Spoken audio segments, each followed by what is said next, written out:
When John Brooks was our founding principal, he had very strong values of lifelong learning and about working with the community to improve the lives of people. So it's really been a core value of the institution for as long as it's been in existence.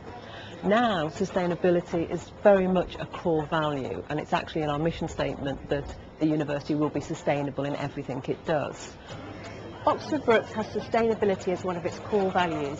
It's committed to reducing its carbon emissions, to building naturally ventilated buildings, and to a sustainable travel plan. We see ethical food as just one part of that programme. Yes, Oxford Brookes was the first fair trade university in the world. We have Marine Stewardship Council accreditation. All the milk that we use here is organic.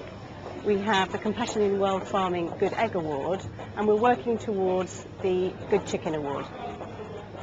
Challenges faced have been education of staff, not that it's just what the consumer demands, but it's the right thing to do, sourcing and consistent supply of the products, and pricing of those products so that the consumer doesn't take all of the hits. We try to use a lot of ethical and sustainable products. For example, we use all our eggs are free range, whether they be hard boiled or fresh eggs that are bought in, or egg mayonnaise. We use organic milk throughout the university. We also use MSC fish, which is the pollock which we use on a Friday in our fish and chip bar. And also we use Freedom Chicken for all our hospitality at the moment as well. We've been working very closely with Fleming, the General Manager of Catering, on making Brookes a more sustainable university. One of the ideas that they came up with was the kitchen garden, and we were really very excited about it.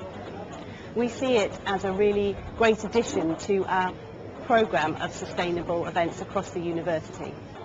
So, it's great, the way that the students have been, and for me, more recently, in the way that they've responded to the garden. Again, a kitchen garden, starting to launch it in the winter months. The students came along and they said, "We can't believe you're doing this. It's absolutely fantastic, Catherine." And that's how they were in the first meeting. Two of them, after the meeting, personally came and found me afterwards and said, "Just want to say thank you, this is really great." I was like, "Oh, great. Yeah, that's really good."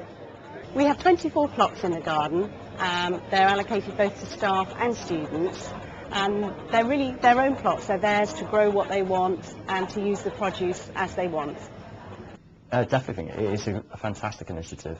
A lot of the crops have been used in the catering for the food that they provide, and some students are using the food for themselves as well. It makes economical sense, it's ethical sense, and it's fantastic that Brookes has chosen to do this. The reasons that we've done what we've done is in response to the consumer demand, what the students are saying, what the students are looking for. That's our younger generation. If that's what our younger generation are looking for, better animal welfare, better provenance of our food, understanding the local suppliers and giving back to the community. That's what we are doing. It's only a matter of time before that ethos, if it isn't already there across other universities, will be. And it's something that's hugely powerful and will just grow within the community. Pretty much the lesson from Oxford Brookes is essentially they were the first university to take the initiative to become a fair trade university, providing organic milk, free-range eggs, and that was mainly due to students. Students care about this issue. Knowing that it was ethical and sustainable, and it's worth it for that alone, and knowing that the quality of the products that you're using, they're good, and that's what makes it worth it, really. The one thing that I would take away from the project is that nothing is impossible to do. Our head groundsman says there's not barriers, he only puts their own hurdles, and they're there for us to go over or to barge through, and with perseverance everything can be achieved. I think the one thing I'd like people to take away from the way that we work at Oxford Brookes is that you can do things, you can make a difference, that if you think about the way you behave, if you think about what you do, actually the changes can be quite small. Because you're working with a large number of people, if you can get your students, your customers, your friends, your family to just make a different decision when they do simple things, actually it can have a global impact.